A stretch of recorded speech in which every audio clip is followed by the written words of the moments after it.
Alrighty guys, looks like we're up and running. So, hello everyone and welcome to the Good Old Gamer Saturday live stream. Thank you guys all for joining me and starting your weekend off right with some tech conversations. This has been a really interesting week. We got the Zen 3 reveal, we got the RDNA 2 tease. So, obviously you guys are going to have a lot you want to talk about. And it looks like Nvidia might not have stock for the RTX 3080, 3090 until 2021. So, yeah, that's not so good. I might actually do a video on that. I got to do more details. I don't know if that's confirmed for sure, but if it is, that's really bad. So, I might have to do a video on that one. Couple of you guys actually had some interesting questions before we got started, so I wanted to knock those out real quick. We have what res do you play at and what hertz do you play at? And for me, I like 1080p 120. Now, I have a 144 hertz monitor here, but I have a 120 hertz TV upstairs. So since I stream using the Nvidia Shield, so I like to match them up so it just shoots straight upstairs and it works real well. So that's what I do. I like 1080p 120. I eventually want to get to 4K 120, but we're just not quite there yet. Maybe with these new graphics cards, that might be a thing, but I still think we're about a generation away from that really being a thing.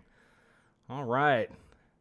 Poke that like button. Yes, thank you, Zen Stortarta. Sorry, that's just kind of difficult to say there. But yeah, guys, if you like these type of videos, please smash that like button. YouTube had this weird thing, like on my last video, it did really well, and then it just like died like a few hours later. So by smashing the like button and commenting on videos, that keeps things relevant. So thank you guys for all of that. All right, we got 16K 30 hertz. Hey man, I mean, with DLSS and whatever AMD has, I'm hearing that AMD's got a competitor to DLSS, some sort of upscaling technology. I have no details on it. I'm super curious myself, so I can't wait to see what they've got. But 16K might be a thing at some point if they can get this upscale, AI technology working well. Let's see here. Okay, so yeah, some of you guys, 21:9, 1440p. Yeah, widescreen gaming, that's actually something that I almost got into that. Like, that looked real cool, but I've changed my desk around so many times, and you got to have the right setup to make that work. All right, a lot of you guys are going to be at 1440p, 144, 720p, 60. Yeah, I don't think too many people are still doing that, but the Steam hardware survey says 1366 by 768 is the second most common resolution. Obviously, that's probably from laptops, but hey man, if it works for you, I mean, that's really what it comes down to. I know there's a lot of elitism in PC gaming, the master race thing and all that, but as long as it does what you want is really the only thing that matters. And spending the absolute lowest amount of money to make that happen, that's my recommendation. So, all right, got a bunch of 4K 60s. Yeah. Resolution and all that stuff, it's very subjective. It's going to be up to you guys which one works best for you. So, all right, let's get back into what happened this week. Now, many of you guys probably saw the live stream that I did with Celso. We got the Zen 3 reveal, and I haven't talked about this yet, so I'm going to talk about it now. DAT pricing. DAT pricing, not bad on the 5950X, not bad on the 5900X. The $50 increase there doesn't really matter. We're talking about 6% increase on the 5950 and an 8% increase on the 5900X. Not that big of a deal. But for 8-core CPUs and 6-core CPUs, I think AMD have shot themselves in the foot a little bit on this one. $300 for a 6-core CPU in the year 2020. I know it's the fastest 6-core. It'll actually probably compete with AMD's 8-core CPUs from the Zen 2 generation.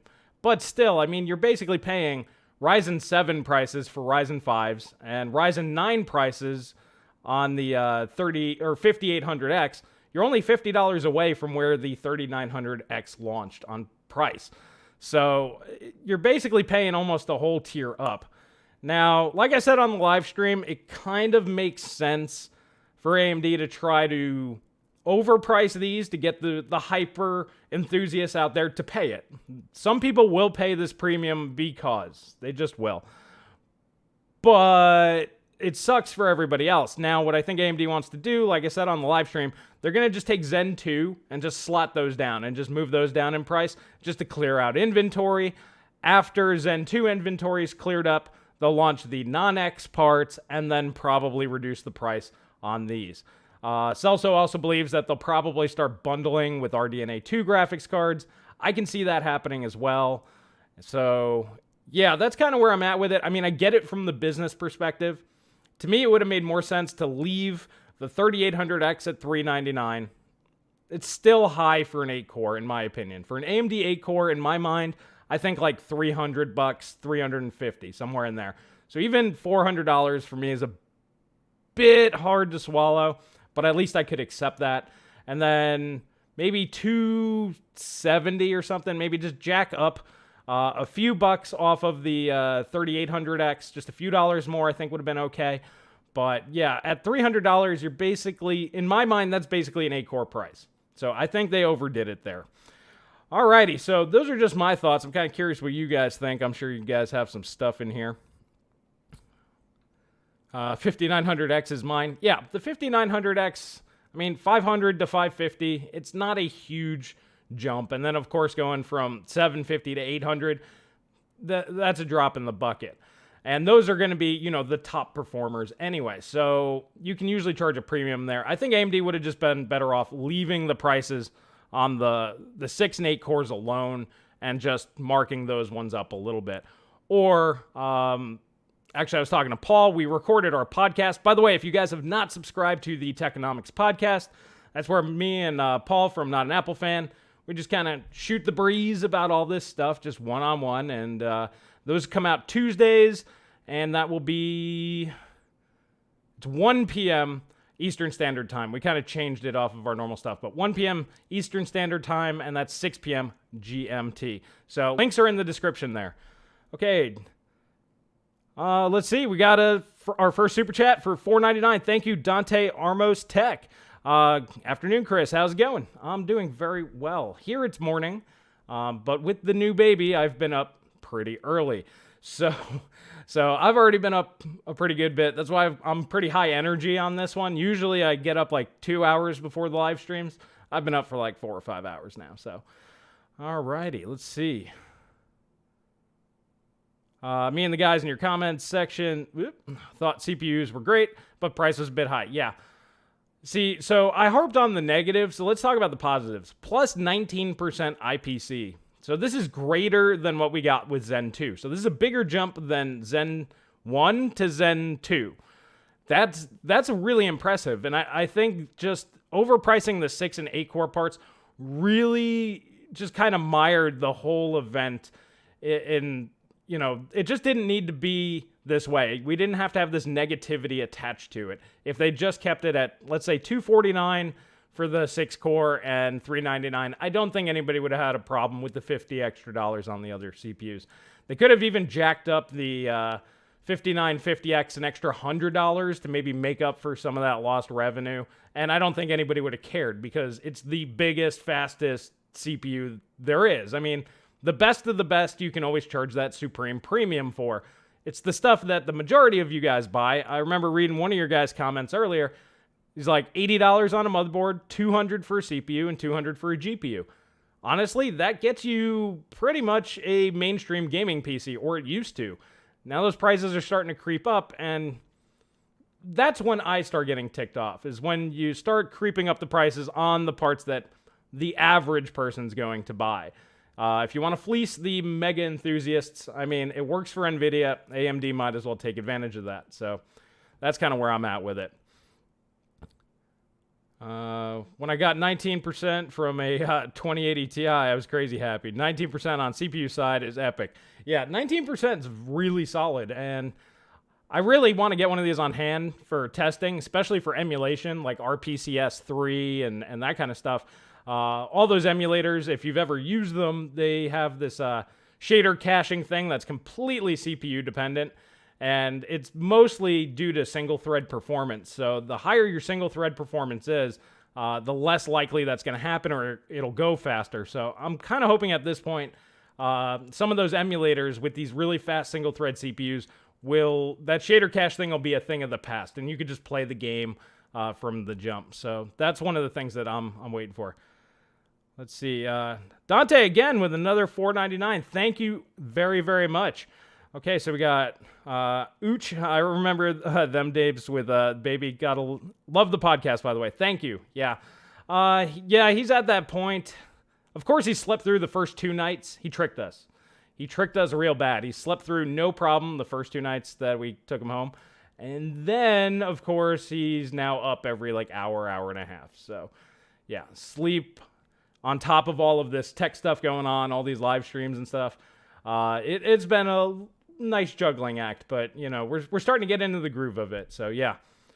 Let's see. We got, finally, build my friend's PC, 3600 plus 32 gigs of RAM, RTX 2060, 1 terabyte SSD. He is using a 4th gen. Okay, yeah, so you were talking about that in the last live stream. He was using the 4th gen i3 with the 1050 Ti. What do you think of the upgrade? That's a monster upgrade. Going from an i3 to a 3600. So you're tripling the CPU and higher IPC. Zen 2 is way higher than Haswell on IPC. So he's getting single thread. The 2600, I actually like the 2600 here in the future. Once the 3060 gets announced, or 2060, sorry, the RTX 2060. Once the 3060 gets announced and it pushes the price of the 2060 way down, and like the 5600 XT or the 5700 non-XT, with those probably breaching underneath $200 here soon, yeah, I think that those are going to be really good. Let's see, on PCSX2. PCSX2 runs really well on modern stuff, so I don't really see that being too much of an issue. It's mostly like RPCS3 on the emulators are really, really tough on CPUs. Xenia for the Xbox 360, that one's real tough. And then the Wii U emulator, CMU. CMU is real tough there too on certain games, so it'd be really nice to see that kind of stuff. Alrighty, congratulations on the baby. Love the podcast. Thank you very much, Eddie B. Let's see. More positive about RDNA 2 than Zen 3 because the price increase of the CPUs. Yeah, I agree. Like I said, if they just left the 6 and 8 core CPUs alone on price, they could jack the other ones up. I think that's fine. But like I said, that's where most of you guys, that's where most gamers are going to be looking, is that $200 to $400 CPU range. And now they've knocked the 8 core out of that range entirely. And then the 6 cores at the top of the range. There's nothing towards the bottom of that range right now. Of course, like I said, they're going to probably drop like the 3700Xs and 3800 XTs down below 300 and kind of fill that gap.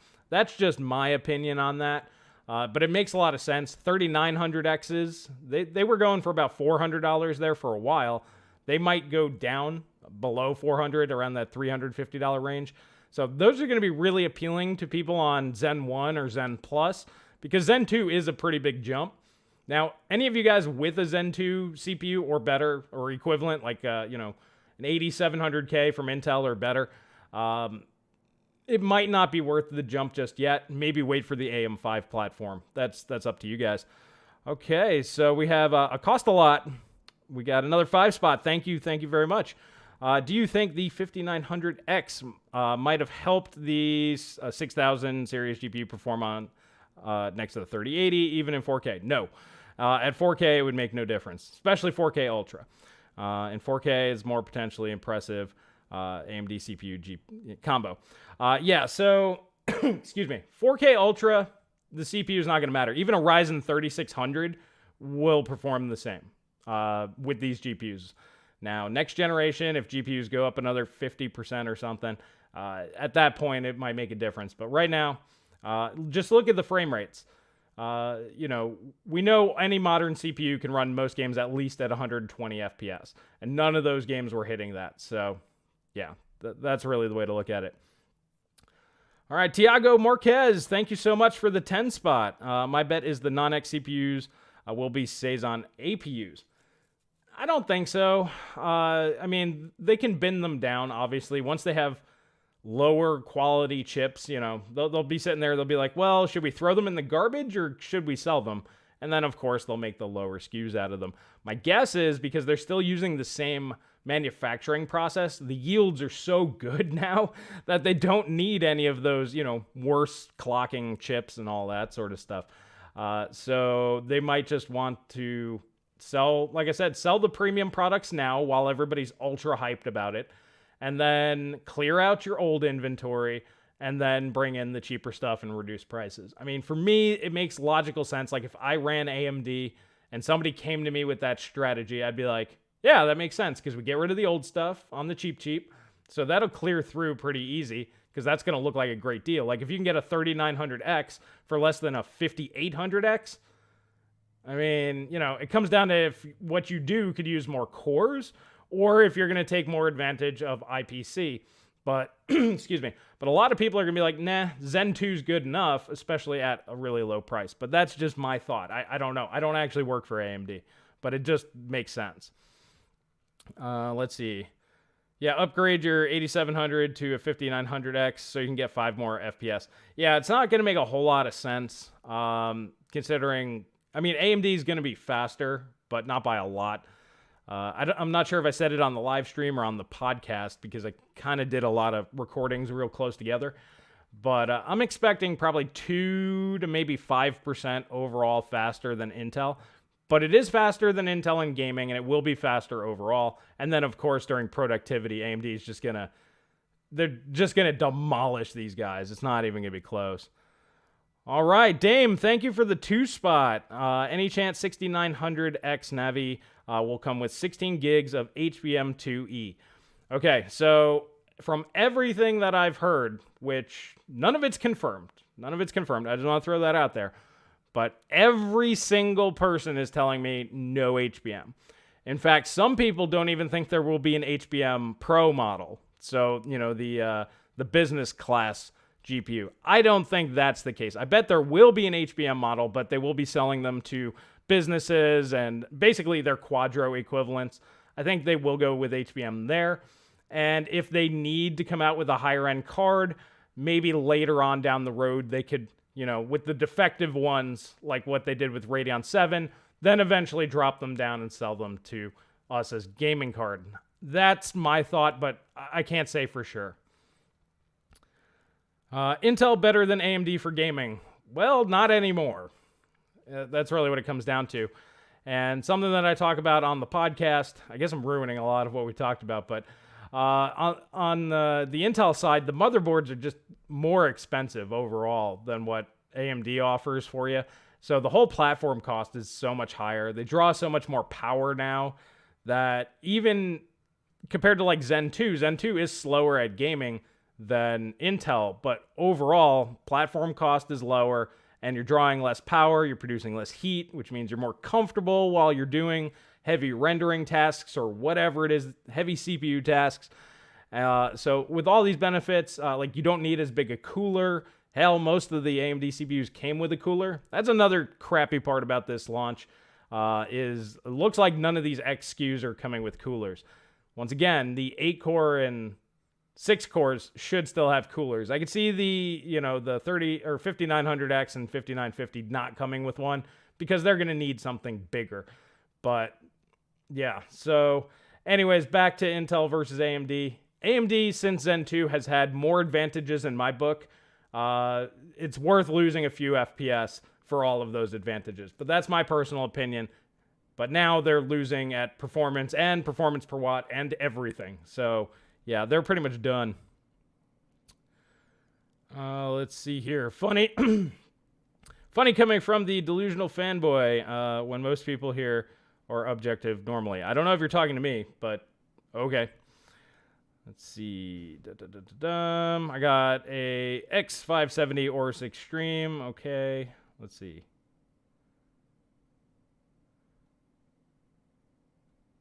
All right. So you guys, it looks like there might be something going on in that chat there. So, all right. I'm going to let you guys kind of clear that up. If anybody's getting crazy, just at me and say this guy's causing trouble or something, and I'll take a look at it. But okay, so then let's move on to the tease of RDNA, which I think for most people was probably the highlight of the event. We all pretty much expected where Zen 3 was going to be. It hit targets. We were a little upset about the pricing. And then you get RDNA, and it's like, ooh, new stuff, shiny. You know, I got distracted. I was like, squirrel! And, I started looking up benchmarks immediately because I'm like, I need to know where this is at. So, overall, it looks like it's going to be close to a 3080. Now, the tricky part is we don't know which GPU this is. We don't know which part of the games that they benchmarked. We just know the settings and the resolution. And we also know that Ampere runs way better at 4K than it does at lower resolutions. So there's not a whole lot we can really glean from this. At the very least, we can see that AMD will have a 4K capable gaming card, 4K Ultra, by the way. And then we also know that it's going to be close to a 3080, or they'll have something close to a 3080. So overall, to me, that's not bad. I was pretty okay with, that little bit of information. We'll obviously find out a lot more here soon, but I'm kind of interested to see what you guys have to say on that. Obviously, I did my video yesterday. If you guys didn't see that, you can check it out after the live stream here. But I put all my thoughts in there. Let's see. Would you buy a top-end NAVI 21 XTX and benchmark it? I mean, possibly. I'd have to get a whole test setup ready to go. So I'm kind of working on a different type of build for the holiday season. What I want to do is like a build your own next gen console. So I want to get like a small form factor case, ITX board. So I'm going to shoot for like really power efficient CPU and GPU, like performance per watt and performance per dollar champions.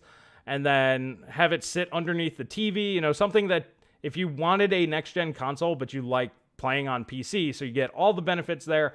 That's the type of build that I think I'm going to invest in this holiday season. So, yeah, that's where all your guys, the super chats and all that kind of stuff is going towards right now. I'm saving up some cash for that. That should be a little bit over $1,000, somewhere between 1,000 to 1,500, depending on which parts I decide to go with. I do want to wait for reviews and see what Big Navi looks like before I finalize which way I'm going to go.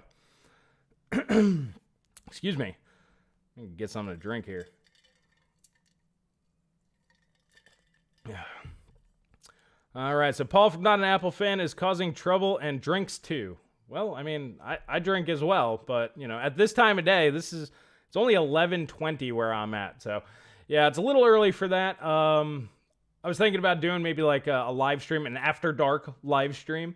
And then if you guys wanted to hang out and have a beer and have a chat, I was thinking about getting Joe back on there and kind of doing just kind of like a hangout and just shooting the breeze, talk a little bit more about actual games, less about tech, more about games, and maybe just the culture out there. So I'm kind of interested to hear what you guys think about maybe that kind of a live stream. Do that maybe once or twice a month, once a week at most. I don't know. I'm gonna probably try it out after the RDNA 2 reveal. So I'll do the event live stream and then I'll do an after dark that evening. So you'll get more information in upcoming videos. Alrighty. Zachrin, I really have a hard time reading that all out because it's one word, so I'm just going to go with Zachrin. Thank you for the 10 spot. I still collect historic data on the 600 and 700 series Zens. Okay, so you're talking about the class CPUs versus the 5600. Be cool, y'all. Thank you for the emojis.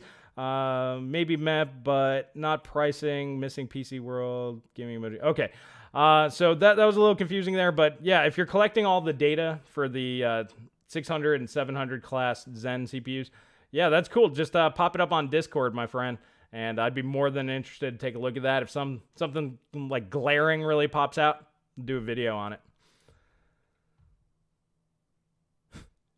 It just works, boys. Yeah, that's Paul's thing. I don't think I'm going to be doing a drinking game, but around where I live, there's some pretty cool local breweries and stuff, so I might be able to introduce you guys to some pretty nice new beers. There's one in particular that I've fallen in love with, and I'm betting none of you guys have had it, so it might be really, really interesting.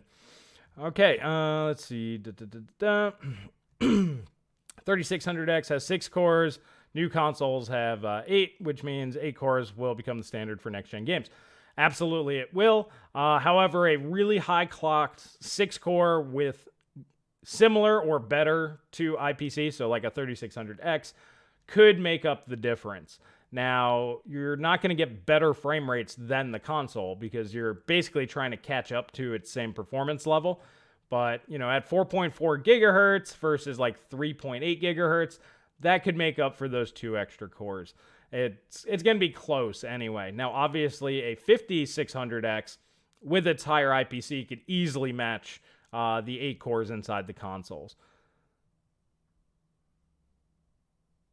All right, so we all know AMD will match the 3800, or the 3080, I mean. This is really my answer. I don't know. It'll be close at the very least. It's, you know, the whole time, even worst case scenario, we were talking about 15% faster than the 2080 Ti. We know the 3080 is about 30% faster, so that's halfway in between. So maybe it's a little bit faster than the 15%, but not quite as fast. I honestly can't tell you because I don't know. But I'm hoping that it's close enough and they compete on price. Imagine if it's 10% slower, but $499 with 16 gigs of RAM. Let me know in the comment section if that would do it for you. $499, 10% slower, and 16 gigs of RAM. Just so you know, AMD does check this stuff out, so make your voices heard in that comment section. Zachrin, thank you again for the 5 spot. 8 cores. We have the 1700, 2700, 3700 non-XT was the $300 USD range, which is the one that everybody recommended for, you know, the 8-core parts. Yeah. Now the 5600 6-core is in the same range. Yeah, it's $30 less. So yeah, it's definitely in the range. And obviously all of those CPUs, their prices dropped to $300 or less at some point. Let's see. It'll never be $499. I know it probably won't be $499, but what if it was? I'm just saying. Might be good feedback for AMD to take a look at and be like, yes, I will totally buy this thing. Yeah, $499. Yeah, that would definitely do it for a lot of you guys. It's clear AMD are going to raise prices where they can. Yes. See, the thing is on the GPU side, they really can't.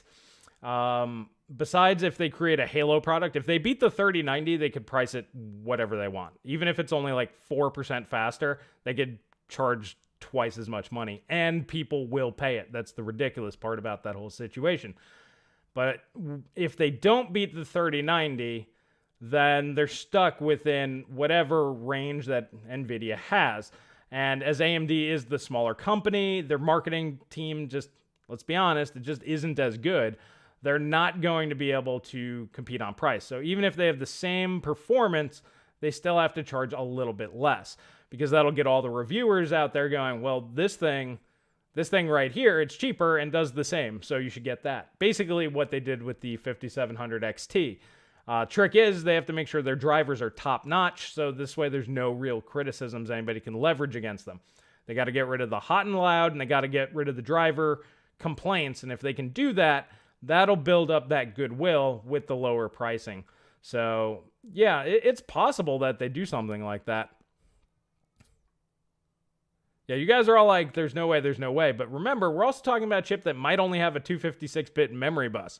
So AMD might be cheaping out in certain areas and using interesting techniques to bring down cost.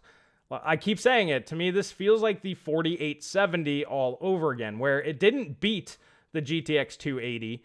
Nvidia still had the fastest card, but they delivered enough performance and they hit the right price to really just make Nvidia's products look like crap. Because if you look at the launch price of the GTX 280, it was $649. And then the launch price of its refresh, the 285, that was only like $350 or something. That's how big of a difference, even being slower, that's how big of a difference that price gap really mattered there. And AMD was able to produce the chip there. So I don't know. We'll find out soon. But I don't know. I think that'd be really awesome if they could pull something like that off. Guys, just chill on the prices. The 1800X was how much? Yeah, but nobody bought that. The 1700 was $329. So 8 cores started at $329. This is just the beginning of the release. Yes. And the they'll be a little higher. They will come down. Yes, of course. However, you know, with the rising prices of 6 and 8 cores, I mean, it's a 20% price increase on the 6-core chip. That's huge. That's big. Like I said, on the 5950X, it's only a 6% jump. Same amount of money, but the percentage is vastly different. So if they just did like 8% across the board at each price SKU, I think that would have been fine too. But you're paying a lot more on those cheaper chips. I think that's what's really getting everybody upset. That was a long time ago at me. Yeah, that was a long time ago. But that was a very successful line. And then after the 4870, they beat Nvidia to the next generation. Nvidia obviously screwed up with Fermi. And this time around, it feels like they pigeonholed themselves on that Samsung 8 nanometer. So Nvidia kind of hurt themselves this generation. It's really up to AMD to capitalize. Now, how it's going to land, I can't say. But at the very least, they got a shot. All right, so I bought the 3800X. Yeah, some people did. I bought the 3600X, but that's because I had a 1600X and a 2600X. Even though I bought those at, you know, a discount, like after launch, I was like, well, if I just spent the money on the 3600, it doesn't line up quite right. So, yeah, but I did that because of the channel. Imagine if AMD is just showing their 3070 equivalent. That's the part that some people are really speculating on because they said it's a 6000 series card. Let's put it this way. As far as I know, it's the top of the line card that they showed or the next to the top of the line. It is a NAVI 21 and it's one of the big ones. So what you saw is going to be the best or close to the best that they're going to have from what I'm hearing. Now, granted, they could have another chip be like way faster, maybe a liquid cool edition that just overclocks like another 300 megahertz or something. Maybe there is a secret HBM model, you know, that's one tier above that nobody knows about. These are all possibilities, but I would go into October 28th expecting the performance that we saw on RDNA to be the top of the line, or at least the second from the top. AMD needs to shut up, take my money on the 5800X. Well, I mean, see, that's why they priced them the way they did. Some people are just going to do it.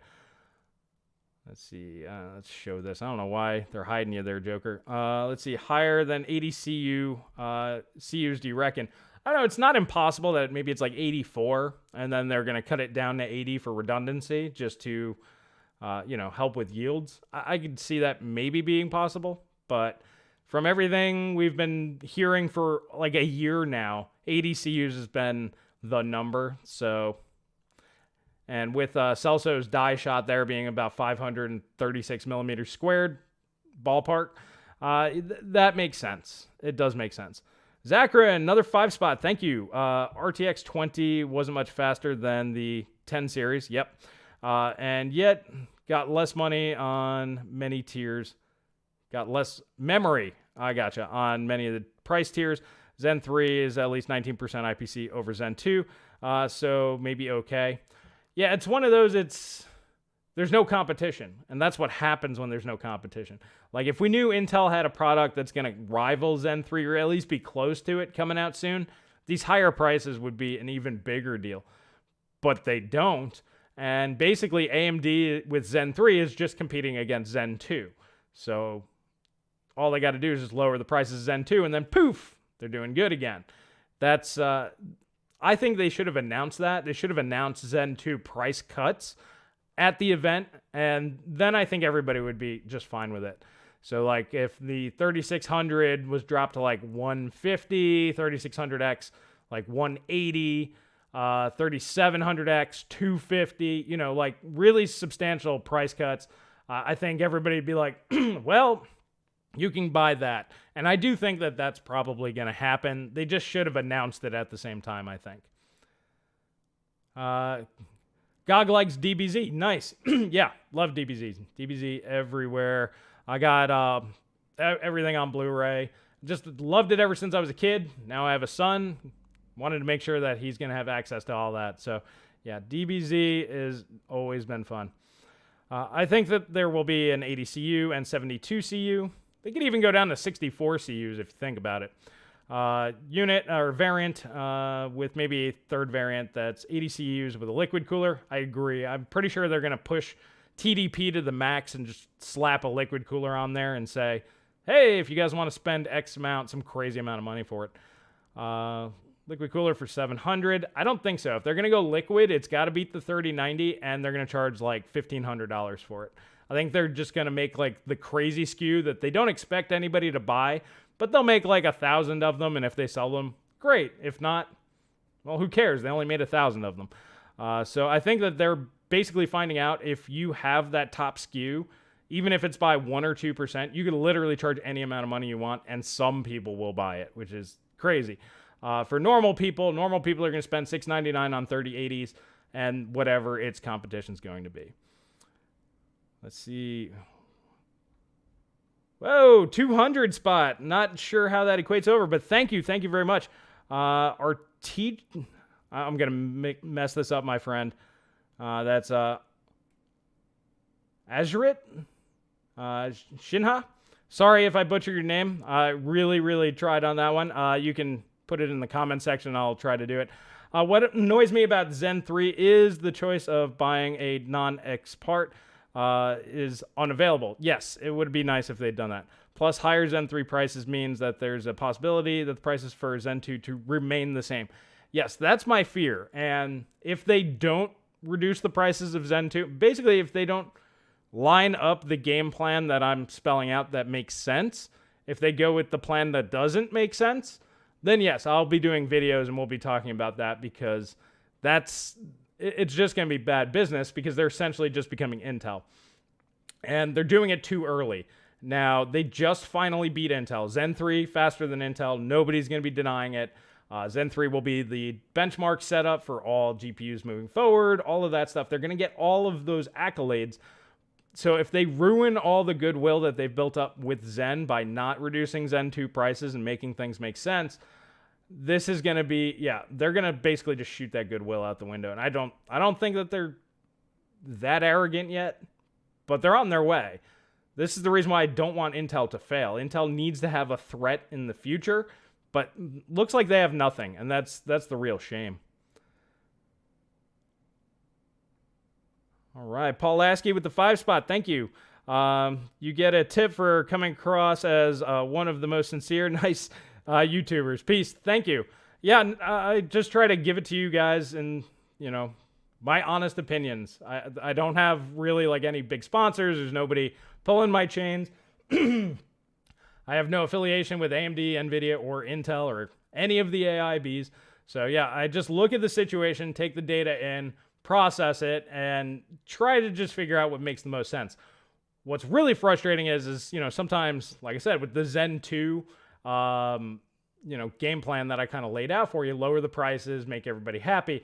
If AMD doesn't do that, if they don't do the thing that makes sense, that's when I go nuts. And it's like, what are you people thinking? You set everything up and it was going to work real good. You had everything lined up and you screwed it up. That's when things get to me. All right. If you take a look at the prices at the UK on Amazon, the 3000X and 3000 XT prices have dropped from 50 to 100. Oh, you're talking about the series, the 3000 series and the XT versions. They've already dropped a bit. Yeah, and I mean, that's going to happen because obviously more people are going to be interested in the new stuff. So there's just going to be lower sales on, the Zen 2 parts. So that's why, to me, it just wouldn't make sense for them not to lower the prices there to regain attention on that. Because, like I said, if you can get a 3900X, for example, for $350 US, and whatever the equivalent would be, that'd be like 350 euros for you guys over there in Europe. That's pretty damn good. And that's cheaper than, the 5800X. So then, like I said, you're looking there at, I can get a cheaper 12 core. It is slower, or I can get a faster 8 core. And that's a good spot to be in because now you have options and they're both reasonable-ish, I guess. I mean, the 8 core really isn't reasonably priced in my opinion, but for some people it probably will be. Alrighty. Hey, Paul, thanks for the 5 spot. Choo-choo. Oh, Paul, I always forget your last name, my friend. Always forget that. So thank you. That'd be our good friend from NAF over there. So thank you, my bud. And let's see, we got, I'm not butthurt. Okay, well, cool deal. I'm glad you're not butthurt there, Daxter. Let's see. Intel will probably become the budget brand because the 10700 non-K is like 300, and that's crazy. Yeah, Paul mentioned that in his video yesterday, and he brought that up on the live stream. And that's a good spot for Intel to slot themselves into. When you're no longer the fastest, you now have to become the cheapest. It's just the way that happens. And since Intel isn't too far off on the gaming side, I mean, they're still somewhat relevant. 8-core, 16-thread, 10700 isn't the worst thing in the world. Problem is, like I said, they do draw a lot of power, produce a lot of heat, so there are negative effects to that. And then there's also the fact that the motherboards typically are higher. Intel really needs like a solid like $60 to $80 motherboard that can do memory overclocking, maybe not, CPU overclocking, which is fine. Just maybe run all cores at the turbo. But for 60 or 80 bucks, then you can spend a little bit more on a cooler, but save money on the CPU. And yeah, that would be an attractive option for a lot of people. Now, there's also another benefit to Intel that nobody really wants to talk about, and that is compatibility. With Zen 2 and even Zen and Zen Plus CPUs, I've run into certain compatibility issues on older software. Like Mass Effect, for example, has got issues with Zen CPUs. The Max Payne game does not work on Zen 2 without tweaking. And it's really annoying having to go through a hex editor to get a game working. All those things do work just straight off out of the box on Intel because they haven't changed their architecture in forever. Intel will have problems once they change their architecture. And this is probably part of the reason why they haven't wanted to change things, because things just kind of work over there. So, yeah. And then there's the flip side of security issues. So Intel does have some benefits, and if they can get cheap enough, for certain people, that's going to be important to them. When will PCIe 4 be worth it? When PCIe 3 bandwidth is maxed out. I think it's actually going to be more important for SSDs, honestly, before GPUs, because even a 3800 doesn't even come close to maxing out 16 lanes on PCIe 3.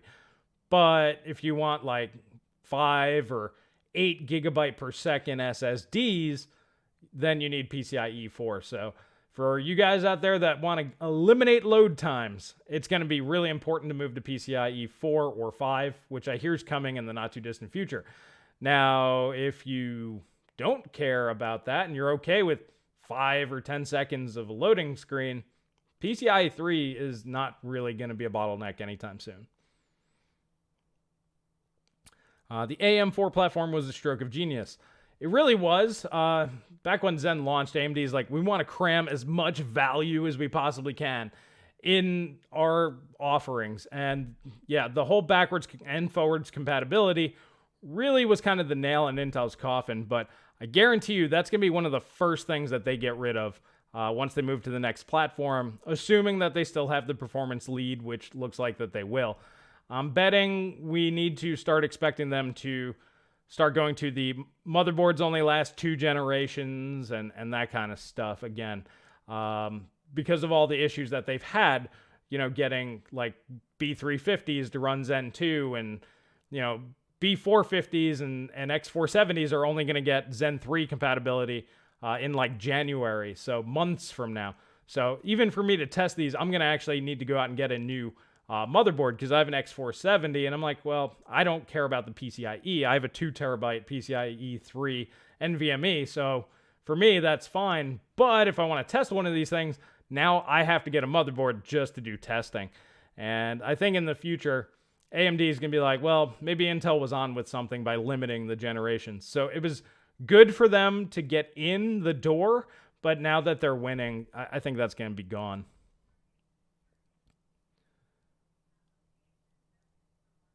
All right, looks like you guys are having some pretty good conversations in there. Let's see, PCIe 3, 16X versus 8X. I lost 3 to 5 FPS on a 1070, and that was with a 4-core 8-thread 4790. Well, I was going to say, even the 2080 Ti only lost like 2 or 3 frames per second, going from PCIe 3, 8X to 16X. So Even that card isn't really that limited by it. And then, like I said, the 3080 tests show basically the same thing. So once you have PCIe, 316X cards that max that out, but we're probably talking 3 or 4 generations from now. By then, PCIe 5 will probably be out, honestly. All right, gonna take me months to save for Zen 3 anyway. After Big Navi will kill my wallet for a while. Yeah, I mean, for a lot of you guys, if you have a decent CPU, don't worry about it. Just get yourself a decent GPU. Now, if you have a great CPU and a great GPU, best thing you can do is just take that cash, jam it back in your wallet, and save it. So, for example, if you have like a 3900X and let's say you have like a 2080 Ti, I mean, if you missed the boat selling your 2080 Ti at near full value, you might as well just hold on to it. AMD driver problems were way overblown. That I can't speak to. A lot of the people that I talked to had no issues, but all the YouTubers that I know, their communities were talking about it a lot. So I can't really say if it was overblown or not, but if AMD can avoid that, or even do something like Nvidia had, where they got their driver fixed like a week later, that's fine. Obviously, there are going to be bad drivers from time to time. Happens to everybody, both Nvidia and AMD. But if AMD can get a solid launch driver, they can screw up the next one because people can revert back and then go from there. So as long as they start off solid, I think that would be great for them. All right, when do you think we'll have third player in the CPU or GPU space? Third player in CPU will be Nvidia because they are buying ARM. So we're actually going to have x86 versus ARM. So that's going to be really interesting. It's going to be a few years before that happens, though. Would love to see Intel's Z knock out some heads. I don't think Intel's graphics are ever going to get off the ground. Both AMD, AMD is very good at graphics. AMD is so good at graphics that both Microsoft and Sony contract to them to make their graphics. And Nvidia is still better than that. So you need to be like the best in the world just to get into the game. It's really too difficult for third parties to really do that. And Intel, I don't see them being able to do that. Ken Pumphrey, thank you so much for the 5 spot. Nothing witty to add. Well, I appreciate helping out. Like I said, all of the super chats, all the Patreon donations, PayPal, all that stuff, links are in the description below. If you guys do want to help out, that is going towards, like I said, going to do the build your own next-gen console video this year. I am reaching out to some sponsors to help out with the cost on that.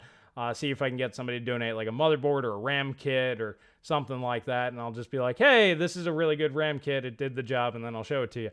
But the more interesting part to me is going to be like setting up the software. I want to do it like with Kodi so you can control the whole system with like a remote control or a game controller. So I'm really interested to get that going. So yeah, hopefully you guys find that content interesting instead of just doing, talking about the news. At that point, everything will be launched, so I don't think there'll be too much news to be talking about. All right, I have a 3950X plus Asus Crosshair X470, 64 gigs of RAM, 2 terabyte, and then you have more 2 terabytes, just waiting to buy Big Navi. Yep, well, it sounds like everything else is ready to rock, my friend. Started on Crosshair X370. It works great, both with 3900X and 3600X. Best buy of the motherboard. Yeah, I almost picked one of those up. That was definitely like one of the more interesting X370 boards that were out at the time. Did buy an X570 this summer, B550 in September. I'm good for 2 to 3 years going forward.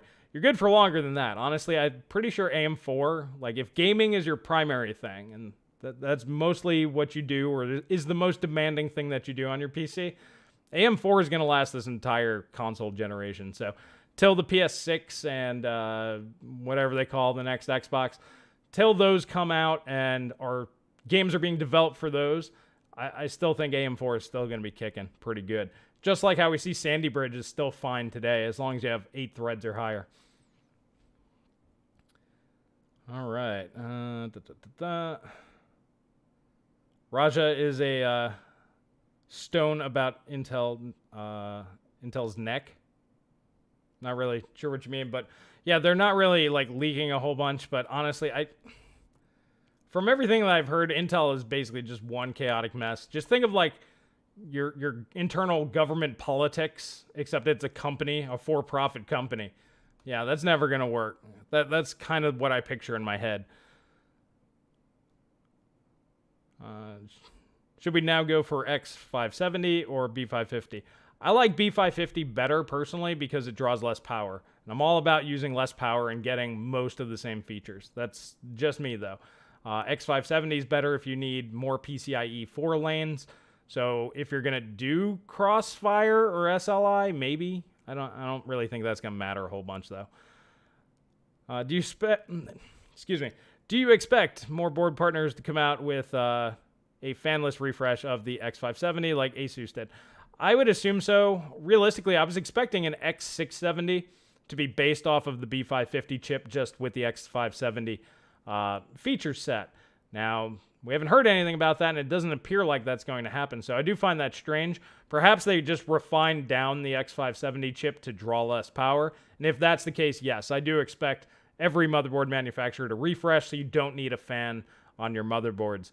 Honestly, I haven't seen that since the LGA 775 days, and I was just like, we're going backwards here, guys. I'm a big fan of power, lowering power consumption. Let's not go up higher. Never really made any sense to me. AMD's plus 19% in IPC is one gen leap. It's just one gen leap though. Okay, you're talking to somebody there. That's Alien Tech right there.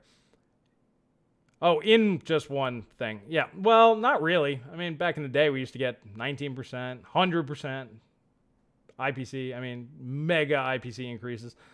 Just look at Pentium 4 and NetBurst compared to, the Core 2.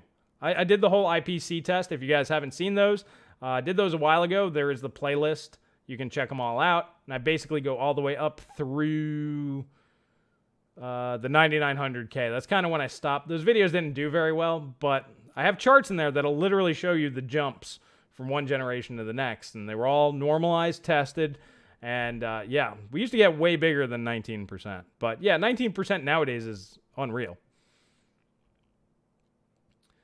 Do you think next year that we could see RTX 3000 series with passive cooling solution? Yeah, I'm assuming that they will have like a 50-watt version. Something to replace the GT 1030. Something super cheap, 64-bit memory bus. Basically replace their MX 300 lineup, the really low power stuff. So yeah, I assume that they'll probably make one of those. GT 1030 is really long in the tooth at this point. So yeah, I expect something like that. Do you think the Ryzen 1400 OC to 3.8 will be enough for 4K? It depends. Some games, especially moving forward, these next-gen titles, they're going to need more than 8 threads, I think. So for now, you're still okay, I would think. I plan on buying NAVI GPU, also 4K TV, to see what all that 4K fuss is about. Make sure you get an OLED.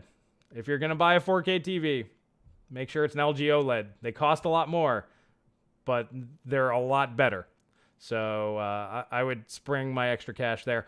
But yeah, I think your CPU would be okay for now, but I would be planning an upgrade to an 8-core 16-thread in the not-too-distant future. So if AMD lowers the price of the 3700X to, I don't know, $200, $220, that might not be a bad option for you to look at. So I'd probably just wait for that. Zacron, thank you again for another 5 spot. That IP test is why I'm a patron. Was great content. Yeah, I really enjoyed doing them. Like I said, unfortunately, they didn't really do all that well. But I refer to that chart all the time. If I want to gauge kind of like how things have scaled over time, I just pull it up and go, okay, this is where this was, and this is what the performance difference, the percentage difference was. So yeah, it's a really handy tool for any tech tuber out there, or if you just want to print it off. I mean, it's just good to have on hand. Bebop Hunter, thank you for the 2 spot, and meow back to you, my friend. I am a big fan of the cats. We got plenty of meow meows running around. Actually, my kid acts very much like a cat. It's a little creepy. All he does is eat, sleep, and poop. So basically, he's just like my cats. And he's kind of fuzzy. He's got the hair on top, so I pet him a lot. Let's see. QLED is awesome with no burn-in risk. Yeah, but you're still using LCD technology. Basically, OLED is next-gen technology that you have today with a little bit of burn-in risk. So, yeah, for me, there's no reason to buy a TV other than one of the LG OLEDs at this point. Plus, you get HDMI 2.1, you get 4K 120, you get FreeSync, you get G-Sync. It literally has every feature that you need. And if you're cool with a 55-inch, they're like $1,500, which, yeah, that's like, what, $1,000 more than the cheap one. So it is a huge premium. But next to like the Samsung QLEDs, image quality is infinitely better. The pixels switch instantaneously. You have 8 million dimming zones because every pixel is its own dimming zone. Like I said, it's basically next-gen tech that you can buy now, but there are a few caveats. So for me, there's no option there. I love my LG monitor. I mean, if it's an OLED, man, I really wish that they did that. Why not a Sony OLED? Mostly because of the features. LG's really keeping up on like the VRR stuff and all the extra features there. But LG makes all of the OLED displays. So technically all of them should be able to do the same thing. It's all up to the manufacturer if they want to go ahead and put in the features. LG seems very on the ball for putting in more advanced features. So that's why I recommend that. All right, so at me, if you game at 4K, it's basically GPU bound anyway. How important is CPU upgrade if you have a 2700X right now? I honestly don't think it's going to be a problem. Once we start getting games designed for next-gen consoles, they're going to be designed with Zen 2 level IPC in there. So if I were you, I'd probably eventually upgrade to like a 3700X. If you can do it like on the super cheap, maybe sell your CPU and then buy a 3700X for maybe a difference of like 40 or 50 bucks. That would be smart, and then you don't have to worry about it anymore. There we go. Waiting for micro LED, to be honest. That's kind of where I'm at when it comes to TV and even monitor displays. Like, I'm not going to buy a new monitor until there's micro LED, and there's no OLED option. But TVs, I've really been kicking it around because there are decent TVs for like $800 or $900 that are bigger than, you know, the LG OLED. But then I just keep running through all the features, and it's like that does everything that I want. So I'm thinking I might just end up biting the bullet on that one. I snagged a 55-inch C9 4K OLED with G-Sync and now FreeSync VRR, thanks to, yeah. And LG have way to keep burn-in at bay. Yeah, basically it kind of flushes itself. So as long as you're not playing a game that has like a map in the corner for like 12 to 14 hours every day, you should be okay. Or, you know, if you leave the room or take a break, just turn off the display. Probably be fine. And you got yours for $800. That is a steal. That 55-inch OLED for $800. I'd buy two. That's how good of a deal that is. I would buy two of them. Quantum Dot OLED is coming before micro LED. Yeah, they're basically just trying to smash together all the technologies that they can to entice people to buy TVs. But honestly, I wouldn't buy it. Like I said, just buy OLED or wait for micro LED. It's just that simple. But micro LED seems to be a long way off, 3 to 5 years. So yeah, I mean, it's a ways away, but TVs last forever for the most part. And if yours dies, well, you know, you could buy a cheapo temporarily, I suppose. Eventually, Samsung is even looking at different technology with some potential that may come before micro. I doubt it. It takes too long for them to develop this technology and then mass produce it. So micro LED's already been in the works. It's already got a projected date. I think they're going to be out in 3 years, but we're talking $10,000, $20,000 TVs.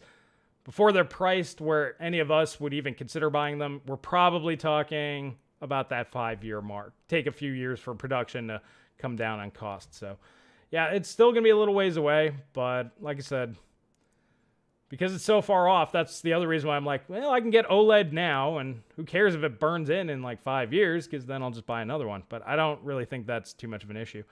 What are your PC specs? Right now, I'm running I always forget the name of the motherboard. It's a Gigabyte X470. We'll just go with that. Got a 2600X in there, 16 gigs of Team Vulkan. It's DDR4 3000. Believe it or not, this CPU really hated 3200 memory, but works great on this one. Running the GTX 1650 Super. And that's mostly so I can do the in-home streaming off of the Nvidia Shield. You need an Nvidia card. And for in-home streaming, hands down, Nvidia is the best right now. I'm hoping AMD has a competitor to that.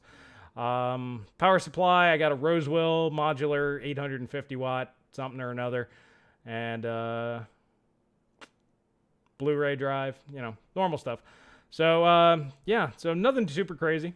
Like I said, I basically just game at 1080p, 120 on high refresh games, 60 on, you know, something like Witcher 3 where frame rate really doesn't matter.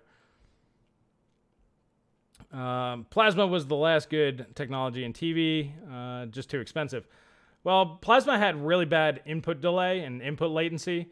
That's what's great about the OLEDs. They have no input delay, really. It's virtually instantaneous because the pixels switch instantly. There's no ghosting, no smearing. So OLED is basically like LCD married a CRT and they had a baby. Micro LED is basically the same thing, except that it's going to show brighter brights and have better HDR and no burn-in issues. Somebody's rocking a 9700 Pro. Yes, that's probably overall my favorite graphics card of all time. Because Nvidia was doing pretty good. AMD was actually doing pretty good, or ATI at the time was doing real good. And then ATI is just like, no. And they just dropped that. It was basically their 1080 Ti moment where Nvidia was just, their entire GeForce 4 series was completely decimated. I hated it at the time because I had a TI 4400. And I'm like, well, my $300 graphics card, I think it was $300, is basically worthless now. And I think the 9700 Pro came out like 6 months later. But at the same time, I'm like, that is awesome. Because it was like twice as fast for the same price, I think. It was ridiculous. Yep, my Half-Life 2 and Doom 3 days. I still have those days. I love those games. They come up every once in a while. An OLED CRT, baby. Well, there's no need for it. See, that's the whole point of OLED and micro LED. You don't need that. But yeah, CRTs, they're definitely better in a lot of aspects than our monitors here today. Let's see. Do you think that the NAVI preview was the top SKU or second from the top? Well, I personally think that it's one of the two. It's either the best that they have or close to it. So, excuse me. I personally think that they're going to throw power efficiency out the window because, well, Nvidia said screw power efficiency this generation. So hot and loud can be applied to everybody. So I think that they're just going to overclock the snot out of one of them. It's going to draw a crazy amount of power, and it's going to be a liquid-only model. Just so this way they don't have to design a crazy cooler to cool the damn thing. And that I don't think is the one that they showed. I think it's the one that they're going to sell to everybody. Is the one that is the one that they showed. So I think it's basically going to be the best that they have. Could be wrong, but I think it is. God, I miss those days making me feel old. Yeah, those days were great, man. Yeah. It's like, 6 months later, surprise, there's something twice as good as what you just paid for. And because the internet wasn't as big of a thing, obviously there were tech sites, but talking about leaks and rumors and all that, that really wasn't a thing. So yeah, you got blindsided a lot way back when it came to technology. Happened to me, happened to everybody back then. I got it twice when I bought the Voodoo 5, which got its ass handed to it by the GeForce 2s. And then again, when I bought the GeForce 4, because I'm like, oh man, Nvidia handed me my ass, so let me try Nvidia out. And then I got my ass handed by ATI. And then it was at that point I was like, I should probably pay attention to what's coming out in the future. So that was really the seeds to what led to the Good Old Gamer channel. So now you guys know the genesis of the channel. Let's see. When the first-gen micro LED monitors come out, what are the prices going to be?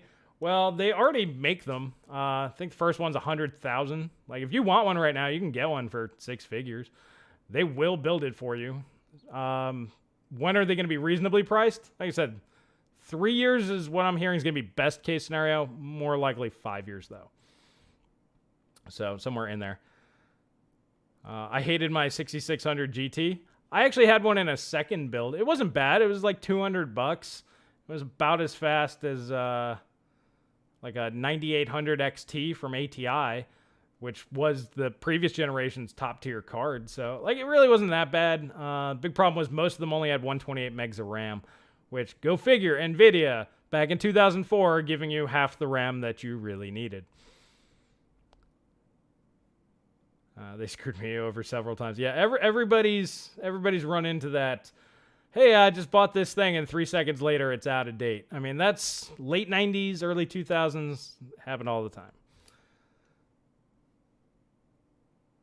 Right, so I checked the lifespan of OLED. Manufacturers say about 11 years of constant use. Yeah, I mean, they're all designed to go for a long time. Like I said, with OLED, you do have to be concerned if you, like, for example, if you watch the same news channel and you know how they have their stupid logo in the corner forever, it's the same thing as if you're playing like Mafia or GTA or something that's got a map in the screen. Almost all games have maps nowadays.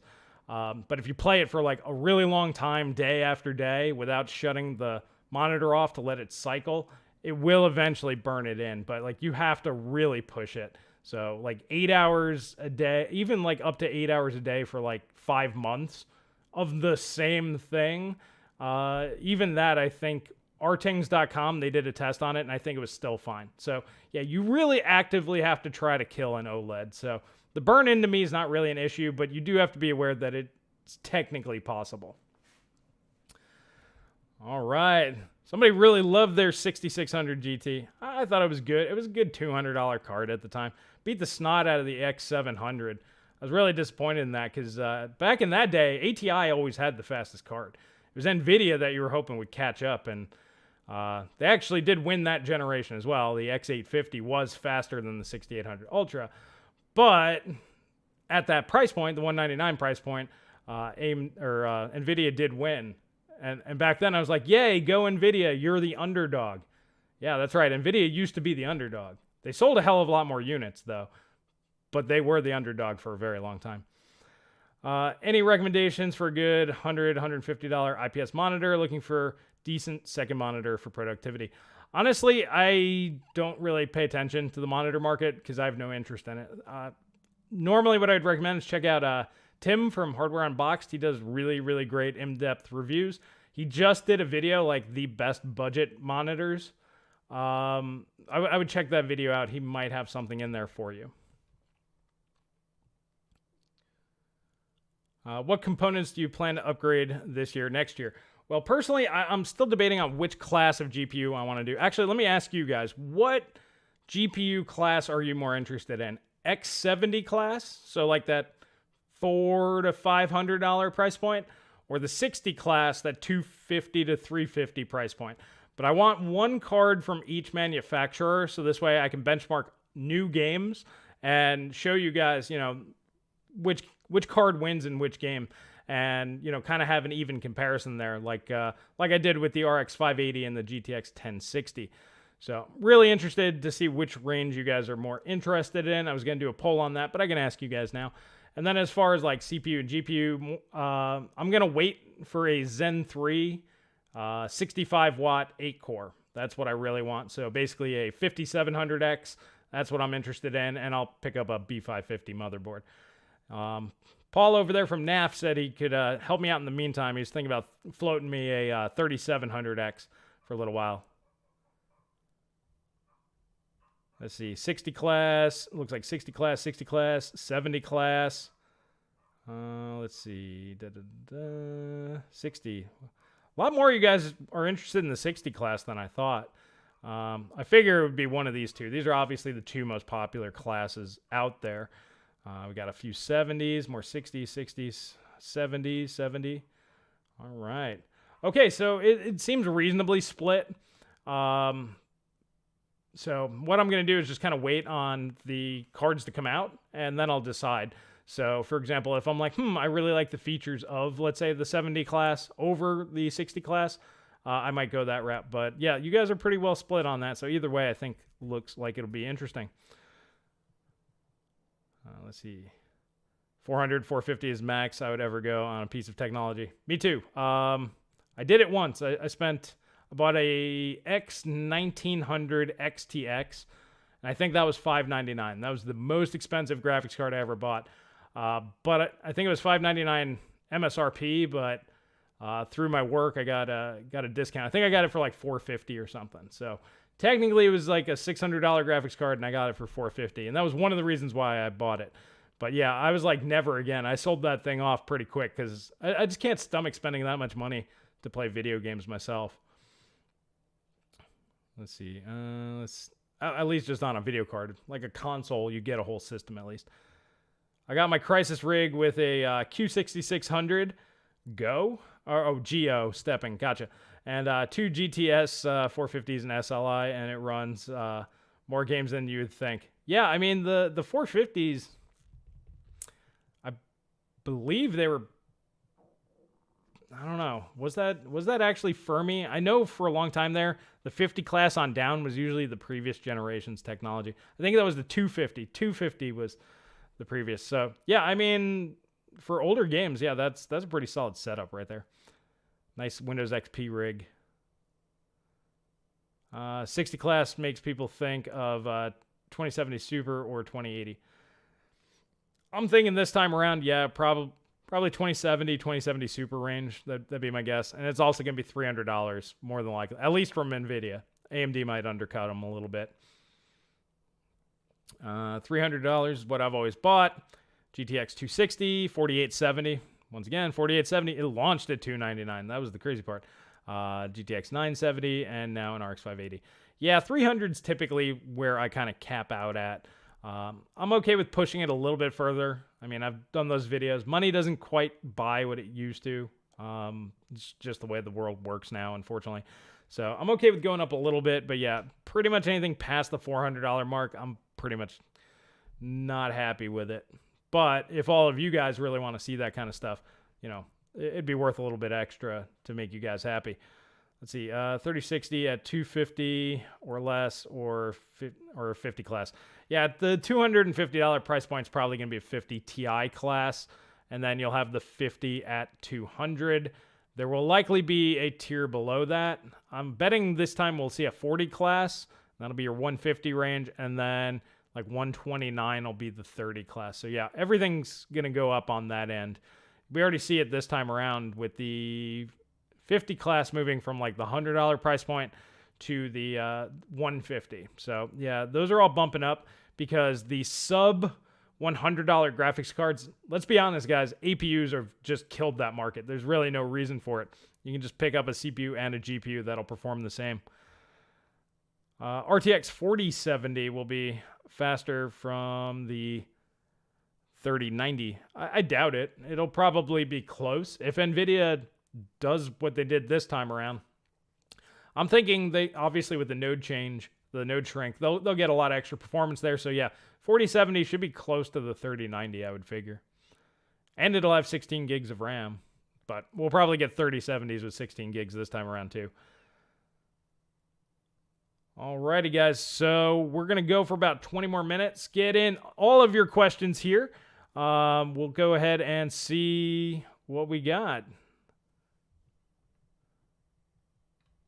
Let's see. 5700 XT doesn't need PCIe 4, but if it's enabled, it can crash systems. I don't know. Like I said, I really defer when it comes to that kind of stuff. Like Steve from Hardware Unboxed, he has like 82 different 5700 XTs. He had no problems with them. He tried AMD platforms. He tried Intel platforms. So it's just weird. Asus 3090 Strix OC is good for $1,800 to buy for 20-25% more performance from the 3080. It's not 20 or 25% more. It's 10% faster. So no. The 3090 makes sense to nobody. If you need the extra VRAM, wait for the 20 gigabyte 3080. The 3090 is only for folks that just simply have a lot of money and no patience. If you fit that category and, you know, $1,800 is an irrelevant amount of money to you, meaning like if your house is completely paid for, all your cars are paid for, there's literally nothing else better you can do with that money, then sure, go ahead and spend the $1,800 on it. But most people aren't in that position, and no, it's not 20 or 25% faster. It's 10 to like 12% faster. So I would just wait for the 3080, 20 gigabyte. What's your favorite first-person shooter? That's a tough one. because there's a lot of really, really good ones up there. I'll probably just rattle off like 3 or 4. So Halo CE, that one's one of the best of all time. Obviously, yeah, I like Half-Life better than Half-Life 2. Half-Life 1, Fear's definitely up there.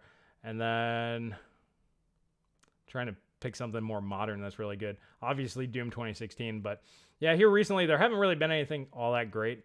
So I would say that those are probably my top 3. Half-Life, Halo, and Fear. Nvidia's next GPU hopper is MCM, which, yep, I've been hearing that. Totally different game with chiplets. Yeah, it's going to be interesting to see how it works. Yeah, I expect both Nvidia and AMD to be on that page here next generation, but we can't guarantee that it's going to work out. That's the other thing. It's very difficult to make that work. If one company gets it going and the other one doesn't, we're going to see another Ryzen moment for whoever gets it up and running.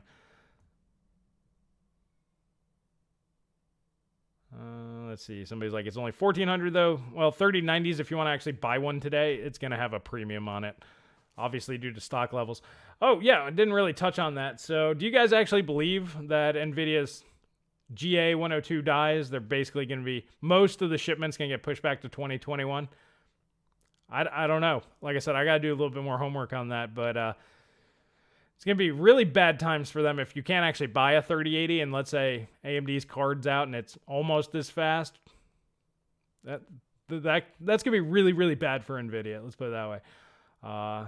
Halo CE, nice choice. Yeah, Halo CE to me is probably one of the best first-person shooters ever made, especially for a controller. Like, they designed it right for the system that they were building it for.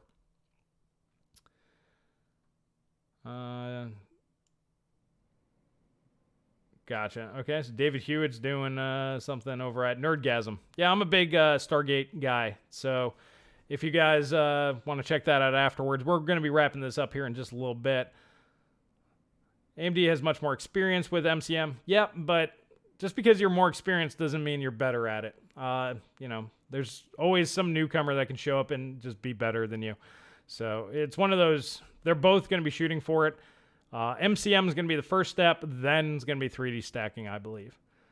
Do you think the 3080 20 gigabyte is coming out? As soon as possible. If AMD has a 3080-ish competitor with 16 gigs of RAM or more, they have to get the 20 gigabyte model out immediately. Nvidia would like to wait to next year until they can have G6X 2 gig chips made, because then it'd be much cheaper for them to produce it. But if AMD is offering 6 gigabytes more, let's say 10% slower, and that's the worst case scenario that we've seen so far, by the way. We've seen parity. So 10% slower is like the worst case scenario that we've seen.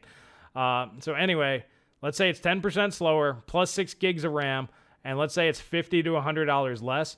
They have to drop a 20 gigabyte model and just eliminate the 10 gigabyte model. Otherwise, nobody's going to buy it, honestly.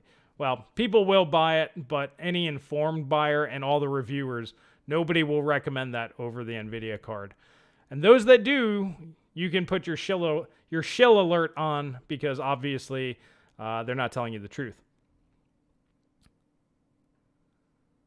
Thanks, Joker. Also, Doom Eternal has the best shooting. Doom Eternal is really good, too. Yeah, I just prefer the power fantasy of Doom 2016. To me, it's more fun. Let's see here. Recommend some older games from GOG. Want to play something before Cyberpunk. All right. I mean, hell, I've got like 500 games on GOG. That's where I buy all my games now. If it's on Steam and not GOG, obviously I'll pick it up on Steam, and then when it comes out, I'll buy it on GOG. But I don't buy from any of the other platforms anymore. Epic Game exclusives, forget it. Just not even bothering with it. So what would be a good game for you to play? Oh, Battle Chasers Night War. Yeah, I just played through that again recently. It's RPG. It's like an old school JRPG. Akin to like Super Nintendo style, turn-based. It's a lot of fun, though. It's got really great graphics, and it's a hell of a lot of fun to play. It's usually pretty cheap, too. Let's see. Yeah, GOG is the best. If you can get your games there, do it, because you can download your games. You can install them anywhere. There's no internet required. So just in case if things in your area get crazy, you don't have to worry about it. Let's see. If it's an old game, I'll get it on GOG. If I have an old XP computer for playing Unreal Tournament. Yeah, I mean, obviously that works too. But yeah, I just don't like Steam. I don't like the DRM. In fact, if I need internet to play it, I'm usually not happy. I'd rather not buy it. But, you know, sometimes you don't have the option. FPS on controller. That's actually pretty funny. Because, yeah, we were talking about in the last thing. Yeah, so Halo CE obviously was on Xbox, so I had to get good with a controller. I had to get good. I sucked, just like everybody sucked, because, you know, it was a brand new control scheme at that time, and it took a long time to get good at it, because obviously you was playing Half-Life and PC games. But, yeah, at this point in time, like certain games I got really, really good at. So, like Doom 2016, I was competing with the top of the tier and all that kind of stuff. So to handicap myself to play the games with regular people to make it enjoyable, I'd play against PC players with a controller, and I'm still usually top 3. So, and that's against like the best clans in the server. So, yeah, I got pretty darn good at it. Started with Halo, then Halo 2 online competitive, and then Halo 3 competitive. And yeah, so obviously still better with keyboard and mouse, but with a controller, you can get almost as good. No DRM is cool. Yes, I'd much prefer no DRM. What about Xbox Game Pass? Just not interested in mass games for pennies. Well, I mean, that's perfectly fine. To me, that's more of like a rental service. You know, you don't actually own anything. But if I buy something, I want to own it. So like on console, I only really like physical because you can run the game without internet. That's the only reason that I see console having an advantage is because they still sell physical that you don't need internet. PC, basically GOG is the equivalent to that. You can just download everything if you have a backup hard drive or a backup server or something like that. You can just save all your games there and you never need to touch the internet again to play your games. So that is really awesome.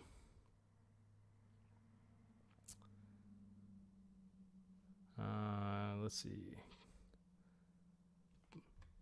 Looks like you guys are talking to each other about the 20 gig, but 20 gig 3080 will be $200 more. Not if AMD is that competitive. They'll just get rid of the 10 gigabyte model and slot it right on top. They might even drop the price of the 10 gigabyte model just to clear out stock. It's not like you're a sucker getting the 10 gig version. It's just a unicorn.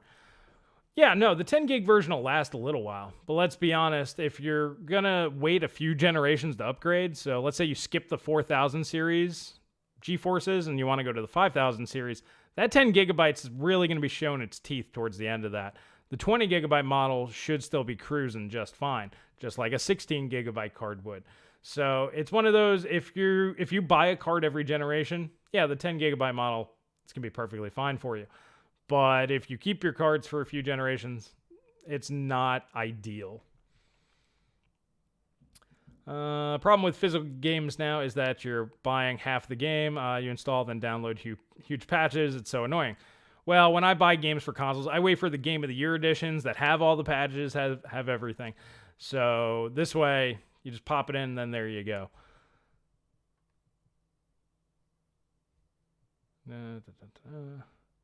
Battle Chasers Night War, got it. Yeah, trust me, it's a lot of fun. It's a great game, especially if you like those old Super Nintendo RPGs. Last game I bought for PC that was physical was Fallout 4. I think I got Battlefield Hardline. Maybe that was the last one, somewhere around there. So yeah, 2013-ish PC. Like, it just didn't make sense because you just download the damn thing. Hell, the game stopped even installing off the disc. Like, I still bought physical for a while because, you know, really big games, they take forever to download. So I'm like, well, if it installs off the discs, you know, that saves some time and then it just updates. But then they just stopped even installing off of the disc and just downloading the damn thing. So basically you're just buying a key code. And that's when I stopped with PC physical. All right, I think in 2 years, the ray tracing and rasp performance will suck in 4K before 10 gigabytes is an issue. Not really sure what you're talking about. You're just thinking that the card won't be able to do 4K in 2 years. I mean, that might be the case, but realistically, the 3080 is faster than what's ever in the consoles, and those are going to be running 4K. And Microsoft is going to make sure that almost all of their games are going to run at least at 60 FPS. That's a big thing for them. But they're all going to be using some sort of upscaling technology. So native gaming is pretty much done. That's for the elitists. That's for people that want to spend $1,500 on graphics cards. They're going to make that a special category. If you want to play native like 4K, you're going to be spending a boatload of cash for it. Most people aren't going to care because the upscaling technology, even now, is better than native. So it's going to be way better than native in the future. So yeah, I'm pretty sure the 3080, as long as DLSS or whatever upscaling technology takes over, if Nvidia is capable of doing it on the 3080, I think it'll still be playing 4K until the next generation of consoles. Now, the 10 gigabytes, I do think will be an issue, so you might not be able to run ultra settings. You might have to run high or a high-medium mix eventually.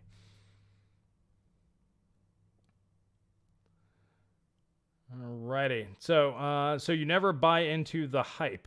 It just means you're always waiting for the reviews or for the price to drop and on. Okay, so yeah, I mean, if you never buy in the hype, that's good, but let's be honest, the entire world is built on marketing. That's what our entire the Western world is built and revolves around marketing.